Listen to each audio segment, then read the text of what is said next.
سامعین اکرام، اسلام میں ایمان کے بعد سب سے اہم فریضہ نماز کی ادائیگی ہے۔ اللہ تعالیٰ نے قرآن مجید میں 80 سے زیادہ مقامات پر ارشاد فرمایا، اقیموا الصلاۃ، ترجمہ نماز قائم کرو، کیونکہ میرا اللہ، میرا مالک، میرا خالق، میرا رحمان ہے، رحیم ہے، عزیز ہے اور مہربان ہے۔ جی ہاں حاضرین محفل، نماز کے بغیر نہیں اسلام کا تصور ہے اور نہ ہی ایمان کا۔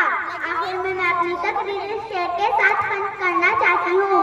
سجدہ عشق ہو تو عبادت میں مزہ آتا ہے، سجدہ عشق ہو تو عبادت میں مزہ آتا ہے، خالی سجدوں سے تو صرف دنیا ہی بسا کرتی ہے۔ السلام